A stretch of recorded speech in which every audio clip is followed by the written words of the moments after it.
BRS party working president గౌరవనీయులు కల్వకుంట్ల తారక రామారావు గారి జన్మదినాన్ని పురస్కరించుకొని వరంగల్ వేదికగా మరి అనేక మంది పేద మధ్యతరగతికి సంబంధించిన నిరుద్యోగులందరూ కూడా కాంపిటేటివ్ ఎగ్జామ్స్కు ప్రిపేర్ అవుతున్న ఈ సందర్భంలో వారి జన్మదినాన్ని పురస్కరించుకొని ఉచిత ఆన్లైన్ కోచింగ్ను వారి జన్మదినాన్ని మరి పురస్కరించుకునే ఆ యొక్క యాప్ను మరి ఈ నెల 22వ తారీఖు నాడు న్యూ రాయల్ ఫంక్షన్ హాల్లో మరి ఆవిష్కరించడం జరుగుతుంది. తప్పకుండా వరంగల్ జిల్లాలో ముఖ్యంగా కాకతీయ యూనివర్సిటీ అదేవిధంగా లైబ్రరీలో అనేక మంది నిరుద్యోగులు మరి ఉద్యోగాల కోసం వెయిట్ చేస్తూ ఉన్నారు. వారు కానిస్టేబుల్ కావచ్చు, ఎస్ఐ కావచ్చు, గ్రూప్ 1 కావచ్చు, కాంపిటేటివ్ పరీక్షలకు ప్రిపేర్ అయ్యే ప్రతి ఒక్క నిరుద్యోగికి మరి యొక్క విన్నర్స్ ఆన్లైన్ వారి సహకారంతో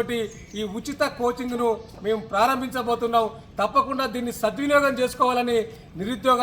సమాజానికి మేము విజ్ఞప్తి చేస్తూ మరి ఆ సందర్భంగా ఈ యొక్క సమావేశానికి అనేక మంది మరి ఐఏఎస్ అదేవిధంగా గ్రూప్ 1 లాంటి అనేక కాంపిటేటివ్ పరీక్షలలో మరి ఉత్తీర్ణత సాధించడానికి ఉపయోగపడ్డ ఆకెళ్ళ రాఘవేంద్ర గారిచే మరి ప్రధానమైన ప్రసంగం ఉంటుంది. కాబట్టి తప్పకుండా నిరుద్యోగ సమాజం దీన్ని సద్వినియోగం చేసుకొని మరి 22వ తారీఖు ఉదయం 10 గంటలకు న్యూ రాయల్ ఫంక్షన్ హాల్ సుబేదార్లో ఈ యొక్క ఉచిత ఆన్లైన్ కోచింగ్ యాప్ ప్రారంభోత్సవ కార్యక్రమంలో ప్రతి ఒక్కరూ నిరుద్యోగ యువత హాజరయ్యి ఆ యొక్క యాక్సెస్లో పాల్గొనాలని ఈ సందర్భంగా నేను విజ్ఞప్తి చేస్తా ఉన్నాను.